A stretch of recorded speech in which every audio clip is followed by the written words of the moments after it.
मित्रांनो, लोकसभेचं इलेक्शन आलेलं आहे आणि तुम्हाला सुद्धा जर माहिती करायचं असेल की तुमचं नाव मतदान यादीमध्ये आहे किंवा नाही, किंवा कुठलं मतदान केंद्र तुमचं आहे, तर हा व्हिडिओ शेवटपर्यंत बघा.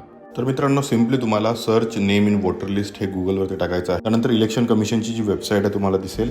यानंतर तुम्ही जे आहे 3 पद्धतीने तुमचं मतदान केंद्रामध्ये नाव आहे किंवा नाही हे सर्च करू शकता. तुमच्या वोटर आयडीच्या EPIC नंबरवरून तुम्ही ते सर्च करू शकता, किंवा तुमचं डिटेल्स टाकून तुम्ही ते सर्च करू शकता, किंवा मोबाईल नंबरद्वारे सुद्धा तुम्ही सर्च करू शकता. समजा तुमच्याकडे मतदान कार्ड नसेल आणि तुम्हाला जर डिटेल्सद्वारे तुमची माहिती घ्यायची असेल, तर तुम्हाला तुमचा राज्य सिलेक्ट करायचं आहे, तुमचं लँग्वेज तुम्हाला सिलेक्ट करायची आहे, first name, last name, father's last name, त्यानंतर डेट ऑफ बर्थ, जेंडर, तुमचा जिल्हा आणि तुमची कॉन्स्टिट्युएन्सी तुम्हाला सिलेक्ट करायची आहे आणि कॅप्चा कोड एंटर करून सर्च करायचा आहे. सर्च केल्यानंतर अशा पद्धतीची माहिती तुमच्या पुढे असेल.